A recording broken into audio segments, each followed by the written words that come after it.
I awakened the most useless ability in history. I was able to restore any inanimate object to its original state within a 1-meter radius. But, in practice, refreshing a book only meant getting the same book over and over again. The same happened with a towel. Renewing it only produced the same towel. 3 months after the zombie apocalypse, my girlfriend took the last pack of cookies and left without a word, getting into another car without saying goodbye. Before leaving, she directly tossed an empty cup of instant noodles at my feet, as if throwing crumbs to a dog. Don't blame me, love, but that ability of yours is completely useless. If I stay by your side, I'll end up starving to death. In despair, I looked at that empty cup and suddenly a crazy idea popped into my head. I thought about refreshing. Immediately, a strong aroma of meat spread through the air. Under the torn wrapping, there was a perfectly arranged portion of noodles and 3 seasoning packets. I froze. Then I realized that my ability wasn't useless. We had all misunderstood. The function of refreshing wasn't limited to returning something to just before its previous state. It meant returning something to its original state, the state in which it first existed. An empty cup of instant noodles in its original state was a factory-sealed, brand-new container. My heart was pounding, not from fear, but from an explosive excitement I couldn't contain. I looked at the empty, torn shelves of the robbed convenience store. To others, that was just trash. To me, it was an endless treasure. I didn't rush to prepare the noodles. In the apocalypse, any smell of food could attract unwanted visitors. Cautiously, I climbed to the 2nd floor, where supplies were stored, and blocked the entrance with heavy shelves. Only when I confirmed there was no danger did I begin my experiment. I placed the empty cup on the ground and mentally whispered, "Refresh." A barely perceptible ripple crossed the cup, and in an instant, a new, perfectly intact cup of noodles appeared. I held back my joy and continued. After 10 minutes, a pile of 60 cups of noodles stood before me. My ability had a cooldown of just 10 seconds, which meant I could multiply the amount of food without limit. Then I noticed an empty water bottle nearby. Refresh. Without delay, a full 500 milliliter bottle of pure, clean water appeared. I headed to the first aid kit whose box was empty. Refresh. Immediately, a new first aid kit appeared in my hands. My breathing grew faster. Food, water, medicine, these most valuable resources in the apocalypse were now unlimited for me. Lily, you thought my ability was useless, didn't you? Wait and see. Someday you'll be on your knees, begging me for a little food. During the next 3 days, I locked myself in that warehouse. The pile of empty packages accumulated there became my raw material. I ate everything I found. Chips, cookies, chocolates, anything that could fill my stomach. I refilled my water bottles, which turned into boxes and more boxes of supplies. The water bottles filled half the room, and most importantly, I found an empty gas canister with a portable stove tied to my back. I finally had a chance to eat something hot. After closing each of the room's windows, I brought a pot of water to a boil, tore open 3 seasoning sachets, and slowly immersed the pasta in it. When the familiar, long-forgotten aroma reached my nose, tears began to well up. I cried as I ate, devouring each bite. It was the most abundant and comforting meal I had had since everything started to fall apart. With my stomach full, my mind began to clear. Sneaking away was not a long-term solution. The zombies would eventually get in, or some other survivor would find us. I needed a safer refuge and also weapons. Having only food and water made me an easy target, a sheep destined to be sacrificed. I gathered all my belongings into 2 large hiking backpacks, carefully opened the door and looked outside. A few creatures were wandering aimlessly through the abandoned streets. I breathed deeply and firmly gripped a fruit knife I had sharpened again, as sharp as the day it was made. It was time to leave. Getting out of the store was easier than I expected. I used the maze of back alleyways to evade most of the zombies. Whenever one crossed my path, I broke open a freshly acquired soda can, and while the monster staggered from the impact, I finished it off with the knife. My destination was the Blue Bay community, on the west side of the city, a prestigious residential complex. With a robust security system and high, thick walls, it had generally held up during the early days of the apocalypse. But most importantly, my parents lived there. When the calamity began, I was at school and lost contact with them. Finding them was what kept me going. Although the journey to the Blue Bay community turned out to be much more difficult than I had imagined. The city had completely collapsed. Abandoned vehicles blocked the main avenues, and along the way, I saw scenes I wanted to forget. Violent fights over scarce resources, scenes of destruction and despair. At that moment, I painfully realized that Lily's betrayal was perhaps only a small reflection of a much crueler world. Here, humanity had already fallen apart. As night fell on the third day, I finally arrived at the outskirts of the Blue Bay community. The iron gates, imposing and firmly closed, were guarded by indistinct figures along the wall. It was clear that the area had been transformed into a refuge for survivors. I observed silently from a distance for a long time. To enter, I had to pass a rigorous security check. So I reorganized my backpack, hiding most of my supplies in a concealed drainage duct, leaving only 2 bottles of water and a packet of cookies, and approached pretending to be a simple traveler heading to the entrance. "Stop! Who goes there?" A sharp voice echoed from atop the wall. I raised both hands and looked up, my face covered in dust and dirt. "I'm a resident here. My name is Evan Lin. I live in Building 14. Building 14, Evan Lin." The voice went silent, probably checking through a radio.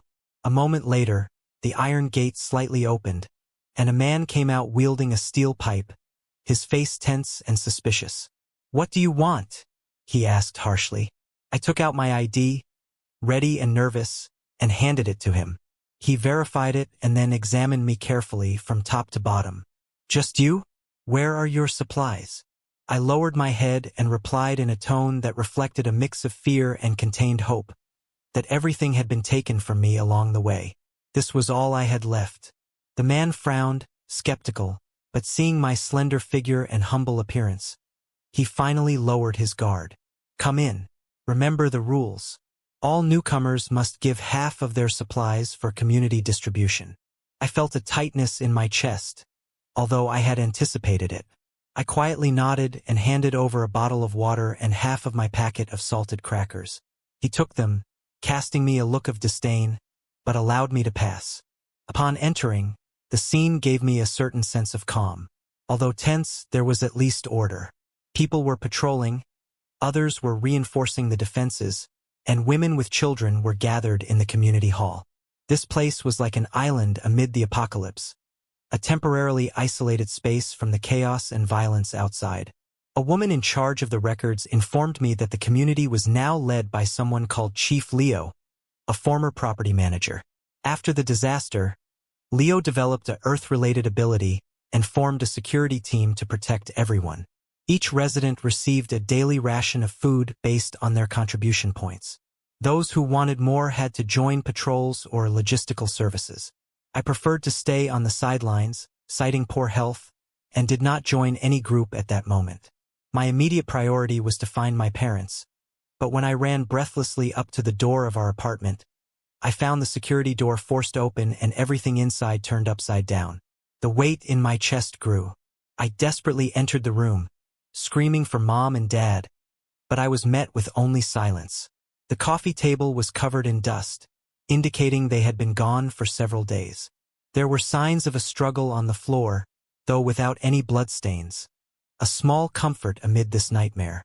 I collapsed to the floor, overwhelmed by a sense of helplessness and fear I had never known before.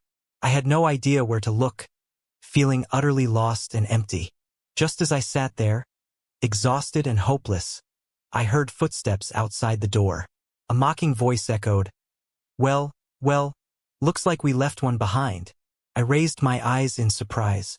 2 men blocked the entrance. The one in front, bald and with a predatory smile, was inspecting me. I recognized him. He was one of Leo's lieutenants, known as Scorpion.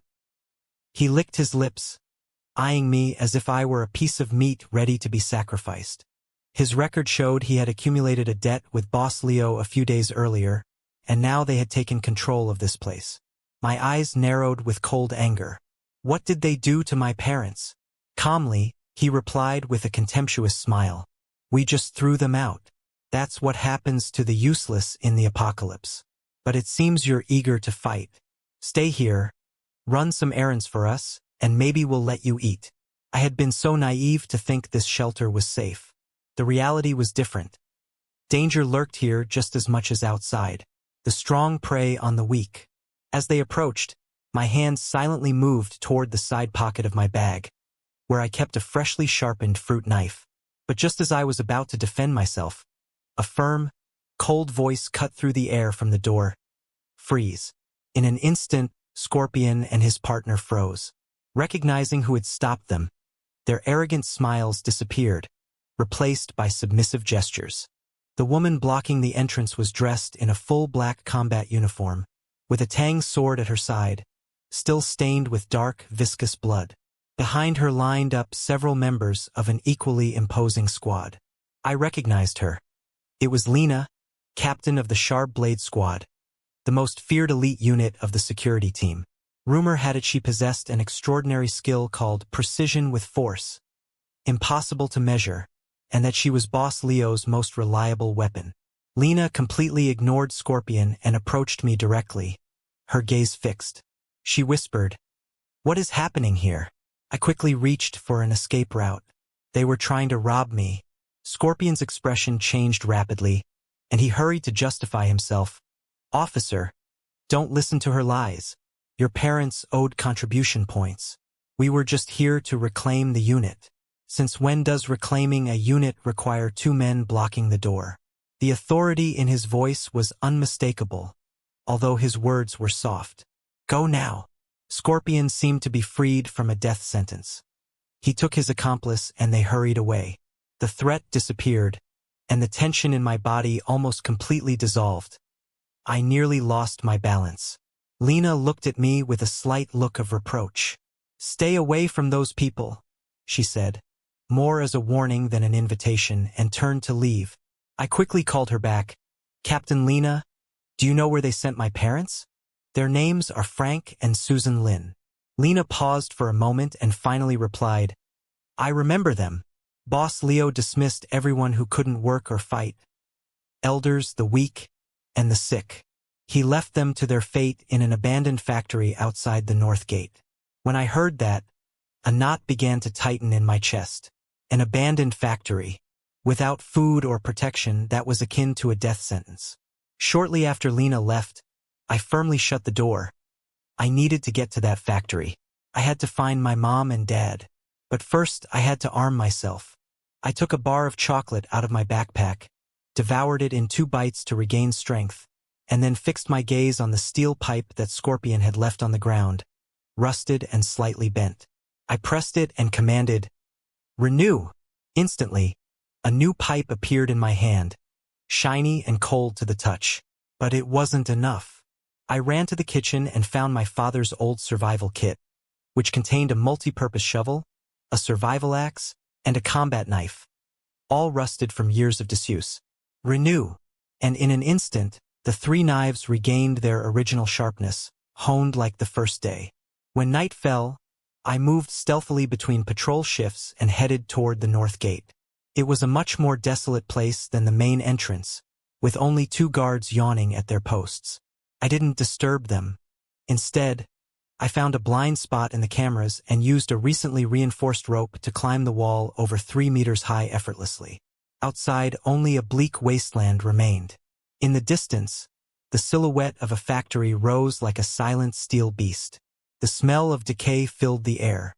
In the darkness, moans of zombies could be heard. I gripped my steel tube, crouched down, and quickly advanced toward the factory. But the closer I got, the more zombies there were. I hid behind a ruined wall and saw at least a dozen dead gathered at the factory entrance, attracted by something inside, furiously pounding on the sealed iron doors. Laments and muffled screams came from inside. That's where Mom and Dad were. Panic burned within me, but reason kept me in control. I couldn't enter blindly without knowledge. I observed the area and identified a series of high windows on the factory's sidewall, about 4 meters above the ground, which could serve as a potential entry point. I knew exactly what to do. I moved without hesitation. I picked up a loose stone and threw it with all my strength at an abandoned car on the street. The stone hit and produced a loud explosion. The zombies at the door fell into the trap, turning slowly and clumsily walking toward the sound. I seized the moment, ran toward the factory wall, took out a rope, tied a climbing pick to one end, and threw it forcefully. The pick lodged firmly in the windowsill. I took a deep breath, climbed hand over hand, and slipped through the opening. I was now in a huge production floor, with rusty machines and scattered parts everywhere, only illuminated by streaks of moonlight filtering through the broken ceiling. From the back, I could hear whispers and muffled voices. I followed the sound, cautiously moving through the darkness toward a corner blocked by broken machinery. There, I found several people, mostly elderly or children. Immediately, I recognized my parents. They were huddled in a corner, Mom clutching her knees and crying silently, while Dad held her, whispering comforting words. My vision blurred with emotion. I shouted at them, my voice cracking. Everyone was startled and turned around at the same time. Mom and Dad raised their heads and, upon seeing me, their surprise turned into overflowing joy. Mom shouted and ran toward me. In this hopeless apocalypse, the three of us embraced tightly. The happiness of being reunited erased all fears and despair. But that peace was shattered suddenly by a harsh voice. "Where are you coming from?" asked a man with a long scar across his face, stepping forward. Behind him, a group of muscular young men, clearly the leaders, followed his movements, their eyes fixed greedily on my backpack. "Impressive, kid. You came alone. What's in your bag? Show everyone," he demanded. I stood in front of my parents and looked at him coldly. "It's mine. And you?" I found a spark of defiance in my voice. He let out a sharp laugh. "Nothing belongs to anyone here. Everything belongs to me. Hand over the backpack if you want to leave alive, or better yet, stay and see what happens," he threatened, slowly moving his machete. The threat, clear and straightforward, needed little explanation. His group stealthily approached, circling like wolves in the gloom. The elderly and frail, abandoned there, watched silently, with contained fury and a helplessness reflected in their eyes filled with desperate compassion. My father quickly pushed me behind him, forcing a forced smile toward Scar. "Sir, my son doesn't understand how things work here. There's only a little food in the backpack. Take it all, but don't hurt him." The situation was already too advanced. Scar furrowed his brow, his face twisting into a cruel grimace. "I don't just want the backpack anymore. I want to kill him." Your words escalated in a fraction of a second before launching themselves at me with fury. His eyes chilled with rage. I did not back down. I advanced and drove the steel pipe into his wrist at a precise, deadly angle. A thunderous cracking sound echoed through the air. Scar's joint bent unnaturally. Everyone froze, surprised that such a thin boy dared to face him. Cold sweat rolled down Scar's forehead. His face contorted in a mix of pain and fury. "Do you dare to hit me?" he ordered angrily. "Capture him!" his henchmen shouted, advancing toward me, shouting loudly. But at that moment, I threw my backpack to my parents and raised the pipe to defend myself. One of them swung a wooden club in my direction. I quickly dodged, twisted my wrist, and struck a weak spot with the other end of the pipe. He screamed in pain and collapsed to the ground, convulsing. I didn't waste a second. Every blow was aimed at a vulnerable joint, protecting myself without losing precision. What frightened the attackers most was that I didn't seem to be getting tired. After taking down two of them, the rest hesitated, too afraid to risk advancing. Scar, with his wrist broken, looked at me stunned and furious. "Who are you? Do you have powers?" I didn't answer. I just looked at him with cold, inscrutable eyes. All the accumulated suffering over months amid the apocalypse ignited at that moment into a maelstrom of burning fury. Anyone else would have run away. But at that moment, ferocity was imprinted in my voice, leaving everyone speechless. Scar's expression flickered, stunned by the unexpected resistance. Just when it seemed that everything would turn into a confrontation, The heavy iron doors of the fortress thundered with a deafening crash. Once, twice, and even 3 times. The crowd panicked. Zombies were pounding on the door. What's happening? People wondered in confusion. Fear spread like a deadly virus. Even Scar was distracted, abandoning the fight. He and his henchmen threw everything they had against the deformed doors, piling rubble to keep them closed. But the number of zombies was overwhelming, and the structure began to give way under pressure. The metal sheet creaked, the latch seemed about to break at any moment. Desperation took hold of everyone. My parents trembled beside me, clutching my hand. I looked at the doors. Old rusted iron, threatening to give way. At that moment, a daring idea sparked in my mind. I grabbed the pipe and determinedly moved toward them. Every pair of eyes in the room watched me in disbelief. "What are you doing?" One of Scar's men shouted from behind, but I paid no attention. My hand firmly pressed on the cold, rusted surface. And then, in front of the general disbelief, a miracle happened. The iron doors, battered and dented, began to straighten out as if time itself was reversing before our eyes. Each dent disappeared, and the twisted structure straightened until it regained its perfection. In an instant, a solid, shiny new steel door stood before them, firm and immovable. The zombies outside, still pounding fiercely, could not break it. The door withstood each impact with a dull, deep thud.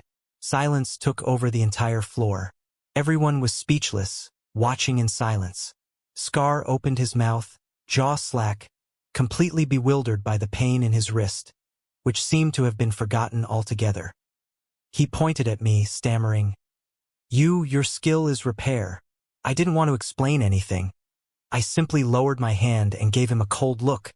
In the apocalypse, only strength was the true currency that mattered.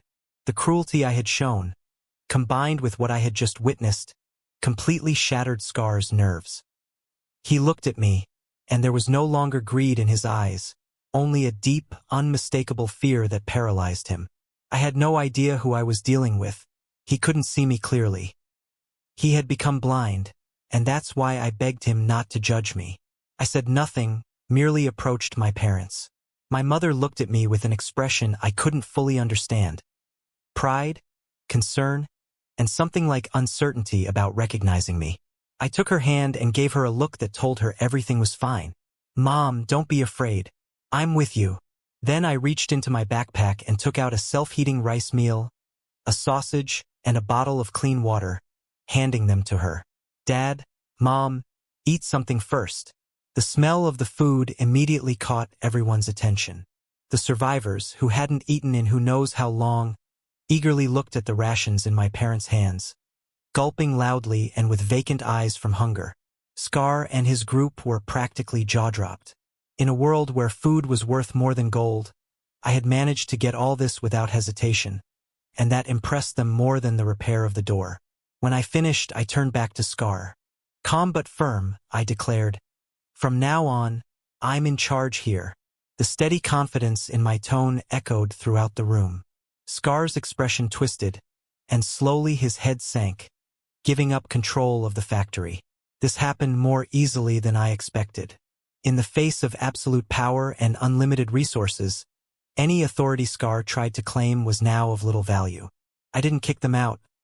I simply assigned them to tasks of monitoring and eliminating zombies in the vicinity, while I took care of food supply and logistics.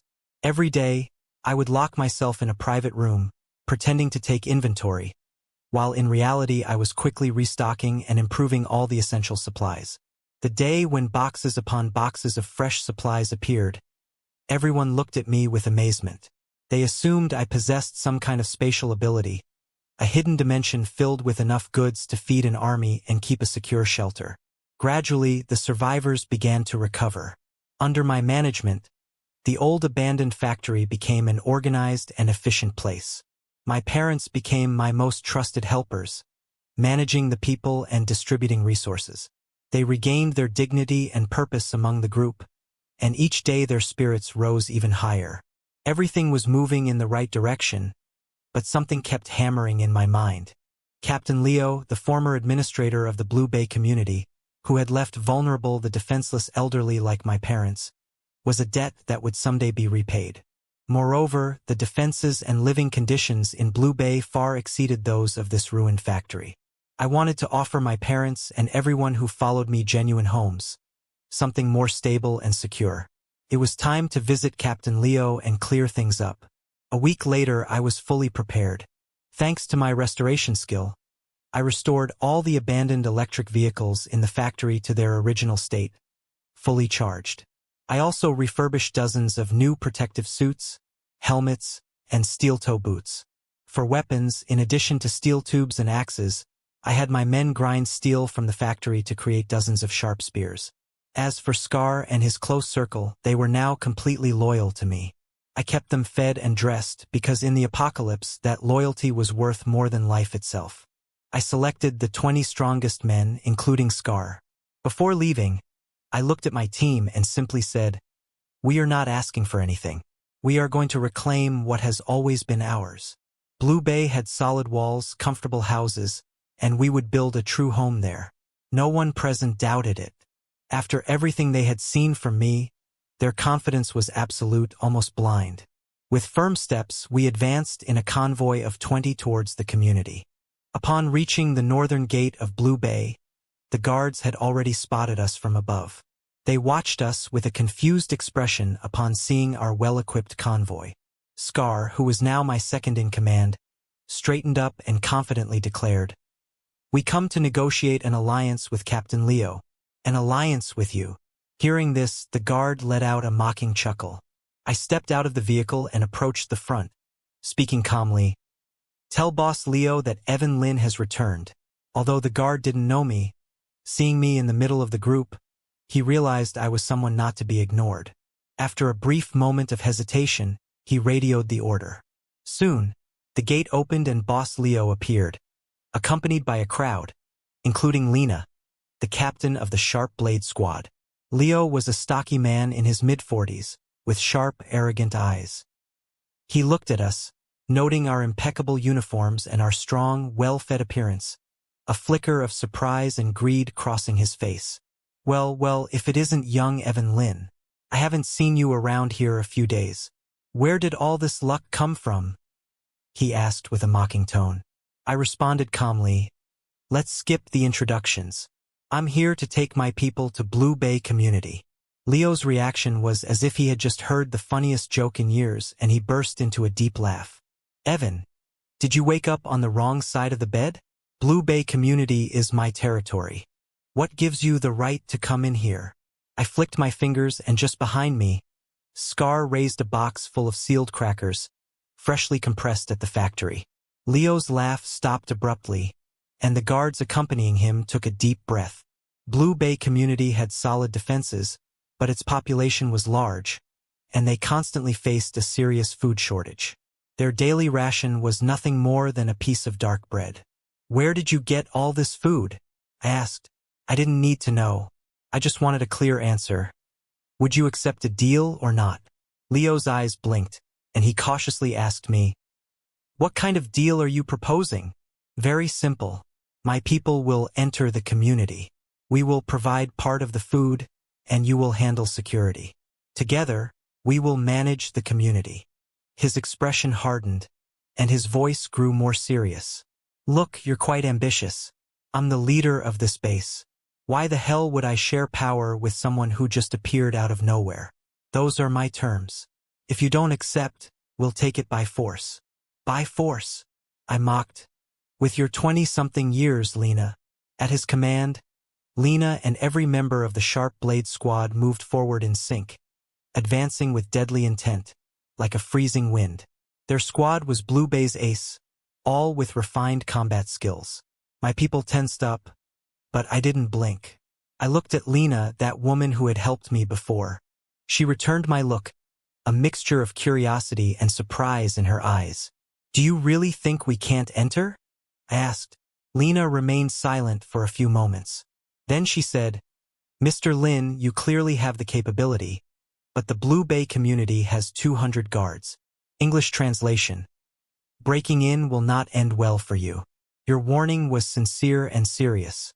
Chief Leo's face lit up with a satisfied smile. Did you hear?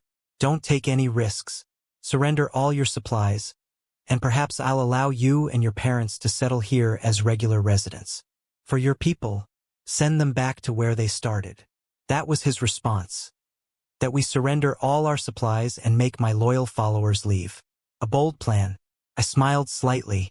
It seems we're done talking, I said slowly, raising my right hand and pointing toward the tallest residential tower behind them. I looked them in the eyes and warned, one wrong word, and I'll make that building disappear in an instant. My words cast a strange silence over the scene. Then a burst of laughter erupted. Chief Leo chuckled until tears streamed down his face. Did you hear that, Lena? That's the funniest thing I've heard all year. But Lena didn't laugh. She only looked at me with a serious, enigmatic expression, as if she sensed I wasn't joking. My smile faded, and I began counting down slowly. Chief Leo's face froze, and the laughter stopped completely. The people looked at each other, uneasy and tense, at the scene. That 30-story tower was the main symbol of Blue Bay, where most of the security forces and their families resided. When I reached one, Leo roared in fury, losing all his bravado. You're bluffing. Shut him up and swear it. Take him. But it was already too late. The moment I finished counting, I unleashed my power. It wasn't a simple object 1 meter away, but the ability to extend its reach to the absolute limit in an instant. I directed my gaze at the tower 100 meters away and whispered silently, "Update." The world fell into silence, as if someone had silenced everything. Before the stunned eyes of hundreds of witnesses, the 30-story tower began to flicker violently, like a TV losing signal. Its outline blurred and became translucent. In just a second, the entire structure and its contents vanished completely, leaving only an empty foundation as if it had never existed. The faces of the crowd froze, expressions of shock and indescribable fear. Boss Leo's men were completely shattered. They dropped their weapons and ran in all directions, screaming as if facing the end of the world. Boss Leo himself collapsed to the ground, pale and trembling, unable to say a word. His 200 guards, his greatest pride, evaporated in an instant. Lena and the members of the Sharp Blade Squad did not break down, but their faces reflected deep astonishment and fear. The hand holding her Tang sword trembled slightly. They looked at me, and there was no longer that gaze of those who see a capable survivor, but rather that of someone witnessing a god walking among men. Slowly, I lowered my hand and approached Boss Leo, who was lying on the ground, unable to get up. He lifted his head to look at me, with an expression of fear, trembling uncontrollably. "Can I let my people in now?" I asked quietly. He nodded frantically and immediately stepped back, trying to escape. I paid him no more attention and turned toward Scar and the others, who remained just as surprised. "Advance!" I commanded firmly. My team reacted almost automatically, as if awakening from a dream, looking at me with a devotion bordering on worship. They knew about my power, but they had never imagined something like this. Completely destroying a building. What kind of power was that? With a leader like this, overcoming the apocalypse was no longer in doubt. We moved forward without hesitation or obstacles, while everyone in the Blue Bay community watched us in silent reverence. No one dared to stop us. Lena and the Sharp Blade Squad remained silent, as if escorting us. From that day on, the Blue Bay community had a new owner. The first action I took upon establishing myself was to execute Boss Leo and his close circle, those who had intimidated and exploited everyone. I didn't kill them but deprived them of their abilities. My power to upgrade after evolving could now be applied to living beings. I could heal a body, restoring it to its healthiest state, and also restore its skill core, returning it to its original condition before activation. When Boss Leo went from being a land ability user to an ordinary man without powers, his spirit was completely broken. As for Lena and the Sharp Blade Squad, I decided to take them with me. They were genuine fighters, loyal to their integrity, something increasingly rare in these apocalyptic times. In front of Lena, I renewed a tang sword whose blade had been chipped and deformed from battle. Then, I rehabilitated a batch of nearly expired antibiotics, restoring them to almost factory condition. Lena watched silently, gradually beginning to understand. My ability was neither spatial nor just a simple restoration power. It was something beyond understanding, operating at the level of the very laws of nature itself. She remained silent for a long time and finally bowed in a sign of respect. From that moment, the Sharp Blade Squad would be under my command. With that strength by my side, I held the entire Blue Bay community in my hands. I invented new rules. Everyone, whether able or not, would contribute food in exchange for their labor. With unlimited resources, I quickly gained loyalty. At the same time, I eliminated all negative influences threatening the cohesion of the group. Under my leadership, Blue Bay transformed into a vibrant, lively place. My parents watched proudly and silently with relief as everything progressed. They never asked what kind of power I truly possessed. They only knew that their son had matured and become someone trustworthy. When the base operated smoothly, I began to ask myself a deeper question. What was really the limit of my abilities? Could I restore anything, even a building? Could I heal a living person? I found a member of the security team, who had been scratched by a zombie during a fight and was already beginning to transform. Everyone believed there was nothing that could be done for him anymore. I sent everyone outside, closed the door, and placed my hand on his forehead. A gentle white light enveloped him. His pain-filled cry slowly faded away. The mutation was reversing visibly. Wounds healed. I watched as his body recovered, and a whirlwind of emotions overwhelmed me. I had done it. I had returned him to his original state before infection. That meant the zombie virus was no longer a death sentence. As long as I was there, it wouldn't be. This discovery filled me with excitement, much more than the idea of destroying an entire building. If I could cure the virus, could I save many more lives? Even end the apocalypse? A grand strategy began to take shape in my mind. But before moving forward with it, there was a personal matter to resolve. I called Lena and asked if she had recent information about a group of survivors called Hell, led by Blaze, a D-rank pyrokinesis user, the same one I had gone to find my ex-girlfriend, Lily. Lena showed a map on the screen and pointed to a large supermarket on the east side. According to our information, that group had taken control of the place, which was the largest faction in the eastern zone. The leader is Blaze, also a high D-rank. A cold spark crossed my gaze. Tomorrow we would visit our neighbors. The next day, I only took Lena and Sharp Blade Squad.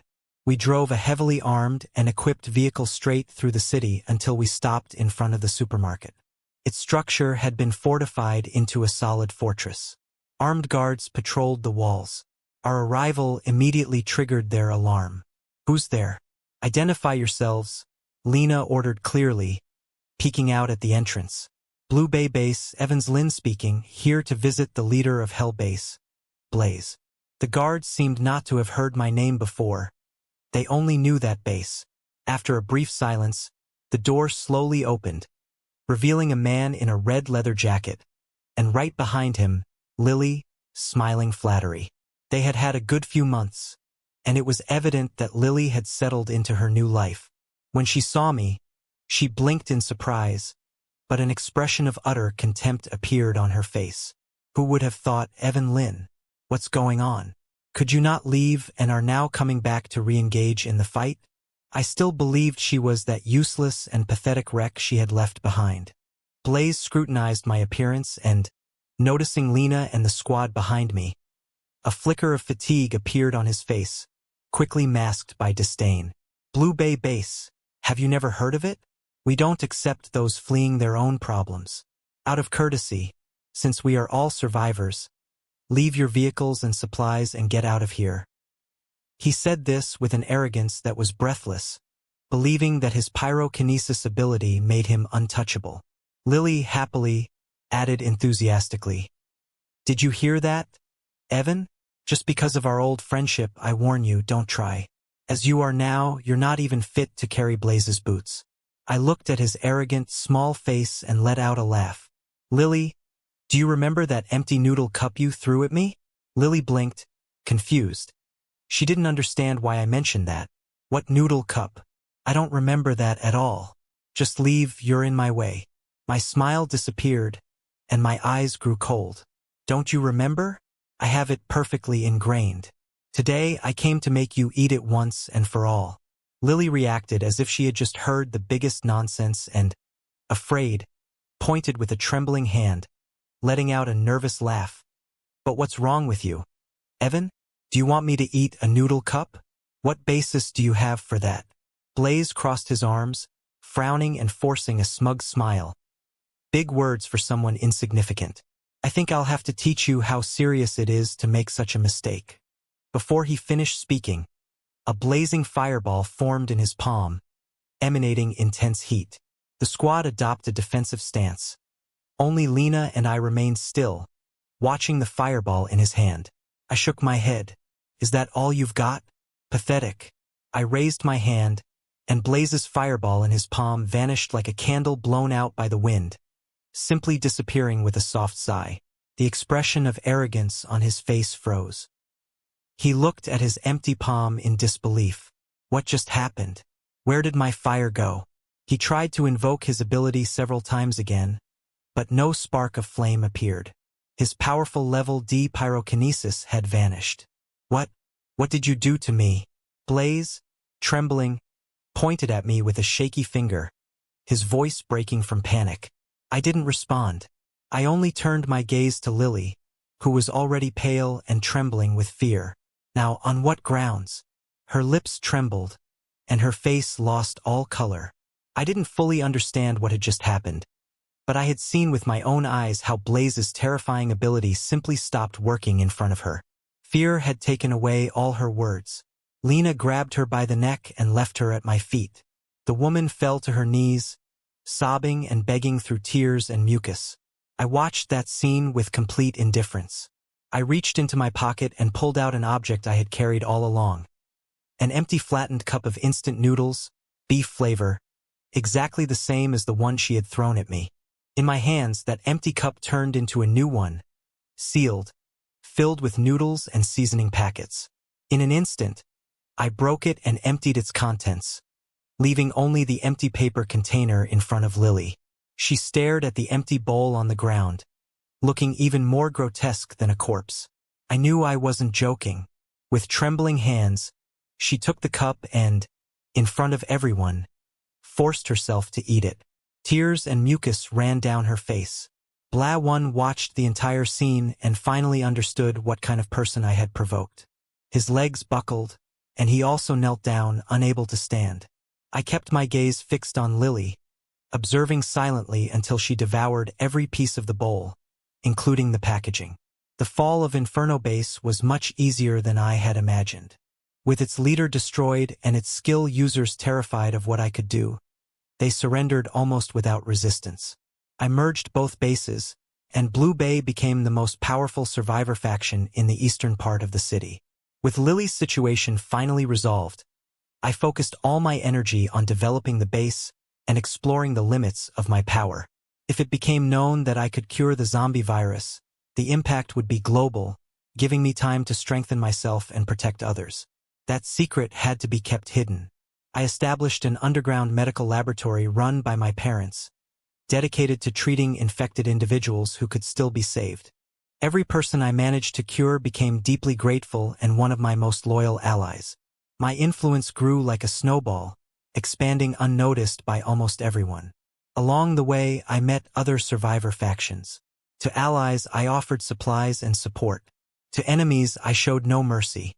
The name Evan Lin became a legend. Some believed I was a god saving lives. Others thought I was a demon ending them. But all agreed on one thing. No one could deny that I was at the top of that apocalypse. In the 5th year of the catastrophe, Blue Bay Base transformed into a vast city of approximately 100,000 inhabitants. We had a complete defense system, self-sufficient agriculture, and a society in full recovery with order restored. Here, people began to smile again, and I, their creator and protector, rarely appeared in public. Most of my time was spent atop the tallest tower of the urban center, observing everything I had managed to build. My power had evolved beyond anything I had ever imagined. I no longer needed to touch anything to transform its essence. I could renew everything in my sight, turn a barren land into fertile soil, purify a polluted river, bring life back to a destroyed ecosystem. My strength was approaching that of a divine being. Lena, now the supreme commander of the City of Hope, remained by my side, calmly informing me, "Sir, the horde of zombies advancing from the west is approaching rapidly. At its center is something we have never seen before. A zombified mutant of S rank, conscious and with extraordinary abilities. The S rank represents the highest level of disaster that could trigger an apocalypse, capable of destroying an entire city." At those words, my gaze crossed the infinite distance that separated us. And there I saw it. A black tide of millions of zombies covered the sky, and in its center, sitting on a throne of bones like an emperor, was that S-rank mutant. It seemed to catch my gaze, and its crimson eyes met mine across the distance. An overwhelming wave of psychic pressure swept through me, spreading for 100 miles and making me feel as if it wanted to crush my soul. Lena let out a contained growl. Her face whitened in an instant, but with a gentle gesture of my hand, the pressure dissipated without a trace. "Are you ready?" Lena asked, inhaling sharply, her eyes full of determination and hope. "The City of Hope will never abandon you." I smiled and nodded. "No, we will not fall." I looked at Lena and each of the citizens watching nervously on the giant screens. The apocalypse has come to an end. I stepped away from the wall, walking alone toward the front line, facing that mass of zombies that seemed ready to devour the world. 100,000 human hearts attentively beat in that crowd on the screens, some trembling with fear, but most trusting in me blindly. The S-rank mutant let out a scream that seemed to tear the soul apart and ordered the enemy to unleash their full offensive. Calmly, I raised both arms in an open gesture, as if conjuring the entire world in my hands. Most believed I was about to unleash an apocalyptic attack, but they were mistaken. There was no intention to kill in my face, only deep compassion. My power was never meant to destroy. It had always been a gift for regeneration and renewal. I closed my eyes and released all my energy, holding nothing back. I was not targeting a single zombie or region but this torn, ruined, and dying world. Time seemed to stand still. A vast, soft white light, beyond all description, emanated from me and expanded in all directions. Wherever it touched, the enraged zombies stopped in their tracks and began to change. Their decayed bodies healed, their dull eyes regained clarity, and the violence in their gazes transformed into confusion and something that resembled humanity. That light spread across the entire planet, and from the cracked ground emerged a lush, vibrant grass. The gray mist disappeared, leaving the sky deep blue and clear, a vision unseen in years. The S-level mutant, seated on his throne of bones, watched in horror as his own body transformed and healed before his eyes.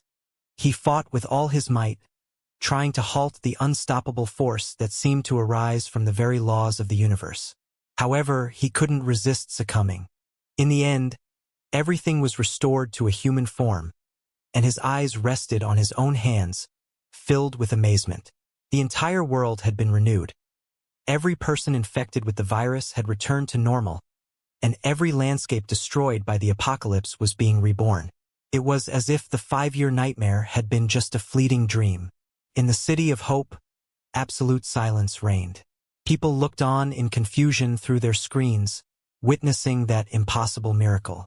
No one could say how much time had passed since that extraordinary event began. Suddenly, one person burst into tears of joy, then another, until a roar of celebration shook the entire city and echoed through the reborn world. They heard my name amid the jubilation. I was atop the wall, feeling the warm breeze on my face.